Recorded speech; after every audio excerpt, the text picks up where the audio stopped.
What is up, guys? Welcome back to the channel. Guys, we are here with Rogue Trotting. Now, I really enjoy Rogue Trotting because I get a lot of good information about Denmark, especially Americans living in Denmark side of things. And somebody sent me this video in the Discord. Yes, your boy do have Discords. Check the description. It's the link is there. I don't know the link. Or how to find stuff on Discord. I be on Discord a little bit. I'm still trying to figure out how to work it, but I do be on Discord. So if you have Discord and you like to send videos and stuff, we got all that set up. So somebody sent this video, 7 myths about living in Denmark. I was looking at debunked too. That's why I missed that. But 7 myths about living in Denmark debunked. All right. So we got the truth about expat life from no other than Rogue Trotting. Great guys. Like I said, Denmark information. Definitely learned a lot from them. Learned a whole lot. But let's check this out. See what it's about. Y'all hit that subscribe button. When we first moved to Denmark in 2017, we heard a lot of things about what to expect. Some of them turned out to be true and others turned out to be myths. So we decided to put together this video of 7 different myths about living in Denmark that we heard before we moved here and what the reality is. The first myth is that everyone speaks English. And I want to clarify this. English proficiency is in the high 90% in Denmark, and almost everybody and everyone you interact with, you can get by with English quite well. I can agree. But at the same time, it's a foreign country. The language here is Danish. So just because everyone speaks English doesn't mean that you're going to be able to get by only in English your entire life while you're living here. Yeah. Some scenarios are going to be much better for you if you speak Danish and understand Danish. We have to be mindful that English is a second or third language for most people that are here in Denmark, whether they're Danish or from someplace else and living here. So because we're native speakers, we have to be mindful of that. Be careful of the speed with which we speak. Sorry if we're talking too fast right now. And some of the colloquialisms or references that we use, which may not be captured by everybody. That's just part of the fun of having the native tongue that we have as kind of the lingua franca for everybody. Yeah. Also, Yeah, because I could definitely say, just in my time with Denmark, I was able to get away. Like I said, I'm not living there or nothing, but I was able to get away with being able to speak English. Everybody did speak English that I encountered. I even had a conversation with a few people, so I thought that was pretty cool. Their accent was strong. I think some people that I encountered people on the boat tour. I think they were French, but even him, he spoke a little bit of English. He understood me a little bit. But no, I think it's important. I definitely get what they're saying. Part of the fun of having the native tongue that we have as kind of the lingua franca for everybody. Also keep in mind that there are going to be certain situations where somebody's not going to necessarily know all of the words in English, or they may not have a direct translation. So if you're, say, signing a lease to get an apartment, or if you're even ordering some food or doing something medical, you're going to have certain situations where there may not be a direct English translation, or somebody that speaks very good English won't have all of the vocabulary necessary to get through a certain transaction with you. So you're going to have to meet people halfway. Another myth that we hear a lot is about the Danish work-life balance being perfect. And look, nothing is perfect and nowhere is perfect. Yes, you will probably work a 37.5-hour work week with 5 weeks of holiday per year, and a lot of these things that are sort of agreed upon between the state and the labor unions here. But not everyone has all of these working conditions and hours. And another key thing to keep in mind is that people work very hard during those hours. Time away from work is definitely respected more in Denmark, which I think is a big thing. And that's the one I think is more universally a trait here. I wonder how it is, because I know for me, especially being in education now, like even taking that time off, when I used to take, I think maybe at my last job, when I used to take time off, I think I had so much hours to take. I think I was able to take like a week off one time. But it's like when I come back, it's a lot of catching up to do. And it's like you got to really grind it out, just taking those days off. Like even now as an educator, like I had 2 meetings like midweek that I didn't know about. And I feel like it put me behind. And I just been using this week to just catch up. Like you said, you enjoyed those time off. It's like you said, it's very much appreciated. But I wonder how it is when you get back to work. Is it back to how it was, or is it like more fast paced, catching up to do? That's the one I think is more universally a trait here. That the Danish work-life balance really comes from the fact that your time away from work is respected, and that could mean that if you or one of your coworkers has to leave the office early to do a childcare school pickup, and then they're going to make up a few hours after work, that's usually respected. And in general, that's where the work-life balance is going to come into play. You're not going to necessarily be answering emails and expected to do things once your workday is over. Yeah, at the same time, this is a place where business is done. So if you're working in an office, you're working in a period that's quite busy, you're going to work quite hard, as Derek said. And there's also a chance you may work for some of the smaller companies that are here, startups and things like that. Those can obviously be quite intense, as well as you have very small teams that are going and trying to build a business. So work-life balance doesn't necessarily mean that you're going to have your feet up on the desk while you're working and taking a nice salary. Yeah, so definitely do your homework and find out what the actual work culture is like wherever you're looking for a job or starting a job. Gotcha. Another myth that often comes up is that Denmark is a purely homogeneous society, nothing but Danes and Vikings living here.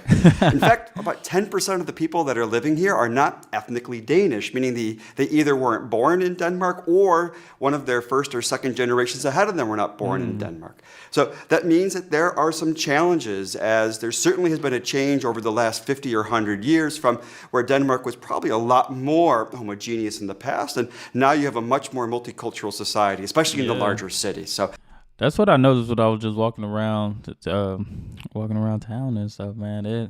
It definitely was different. Like I said, I was on a boat tour and I was by a French guy, and like it was a lot. It was different. I thought that was pretty cool though, because like I said, it reminded me, like, when you go to New York, if you ever come to the United States, if you go to New York, even LA, but I've been to New York, so I can speak on that. It's so different, like different variety of people. There are challenges faced by minorities, especially around inclusion, and some pushback from certain political parties and people within the country. And it's interesting because since we live in Copenhagen, we see a little bit of a different experience here. Obviously, Copenhagen can be a quite diverse and multicultural city. Other parts of Denmark are maybe more homogeneous. So there's very big differences as you go across the country on that level of homogeneity that maybe you hear about in Denmark. Yeah, I think it's important to remember that diversity can come in different forms, and that may mean that I have a lot more international friends than I may have when I lived in the US, where my friends were from different cultural backgrounds, but all American. Now I have a lot of friends in Denmark and living in Copenhagen that come from different countries, even if they do look like me or come from a similar background. Another myth is that the Danish welfare state takes care of everything and you don't have any stress or worries in life. And that's not exactly true. It is great and it is a very robust system, but nothing is free. It's got different pay-fors. So yes, you're paying for things through your taxes. And there are many people that have private insurances. It's not this, state-run everything and everything taken care of for you. It's more of a blended model. And yes, things are covered, but it also could mean that since everyone is covered, if you don't have private insurances, you may be waiting a little bit longer to see a specialist, or you have to travel a little bit farther to see somebody to take care of the different needs that you have. And sometimes you may not get any non-necessary care straight away. You still pay for prescriptions and things like that. And I think that the lesson is it may be a very good system that does cover everybody, but it may not be what you are expecting or what is kind of perpetuated online or in different groups that talk about what life is like with the welfare state in Denmark.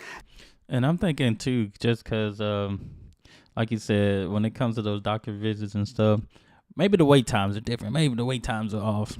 But I'll be thinking about here in the States, you can see somebody, but the price is insane. The prices are insane to see specialists and all that. And then mind you, we have insurance, but we got to get all these separate insurance to cover different things instead of just having a universal type of healthcare insurance type of thing where, go through one person to get everything. But, here in the States, it's a lot of money. It's a money grab thing. So, but I definitely understand that. I ain't gonna lie, I'll wait I wouldn't mind waiting to go and travel a little further, especially if it's going to be cheaper. Yeah, and I think another key point is that it is a system, which means that you're dealing with bureaucracies, you're dealing with people making certain choices. So it's important as you come here, especially if you're new and you didn't grow up in this system, to make sure that you ask questions and advocate for yourself, because there may be things that people assume that you know that you don't know, and extra questions that you have to ask. So make sure you still advocate. One of the big things that we've learned here is even though the welfare state is expansive and the system in general works, you need to self-advocate. Don't be afraid to ask questions to your friends or colleagues if you're not clear on how things are going, because you still have to manage the system to make it work for you. Yeah, I actually even found this out in a different way, where I had nasal polyp surgery, and I didn't even realize that I could go to an ENT, an ear, nose, throat specialist, without a referral. It's the one specialist that you can see without a referral from your primary physician in Denmark. I didn't realize that at the time. And it took longer than 6 months for them to schedule the surgery. So in that case, I was actually able to demand to see a private hospital to have that surgery. So it's important that you know these things.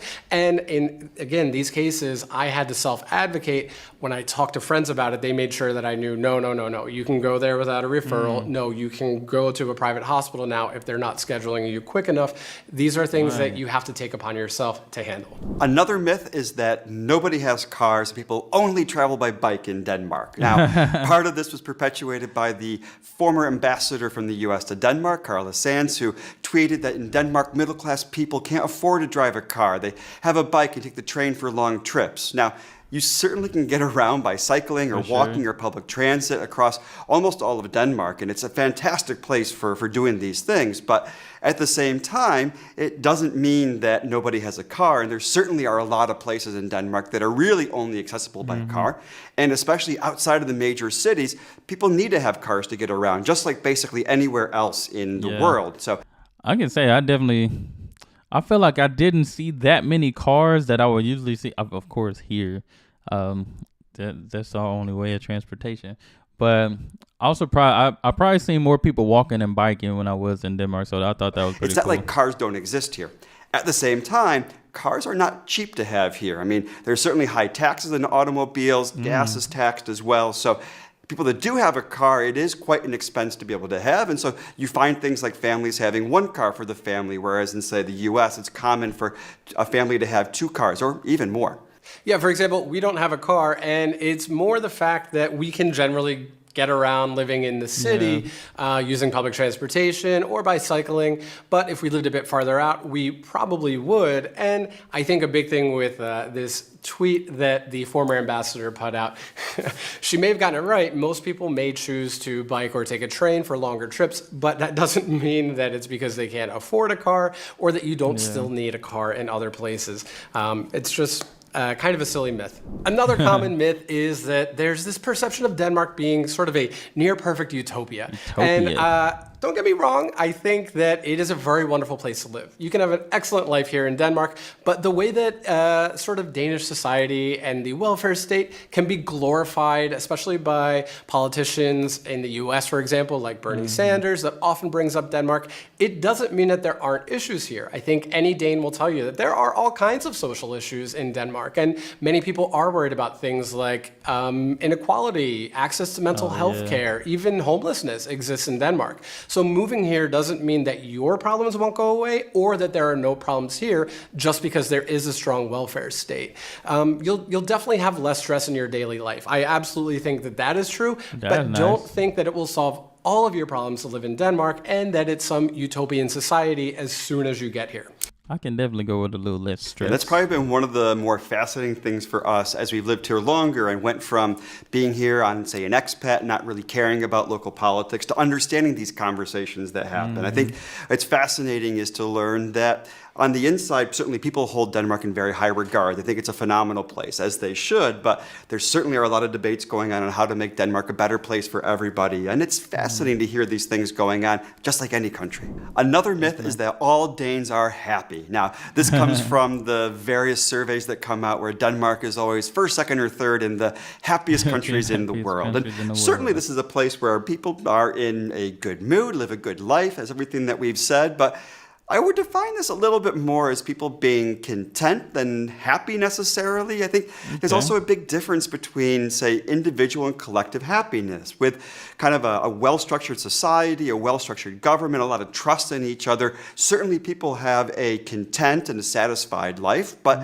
at the same time, this certainly is not, as we said, a utopia where everything is taken care of. Mental health is one of the big issues here in Denmark, as certainly people deal with a lot of individual challenges that they have, maybe partly because there's this perception that everybody has to be happy, and the truth is that none of us feel happy 100% of the time every single day. So I think that's like here, I feel like sometimes you get to where you want to be, and then you feel like that's not enough. I know that's how it is just in the States, and sometimes probably because we compare ourselves to others. You know, I know a quote says, "Comparison is a thief of joy."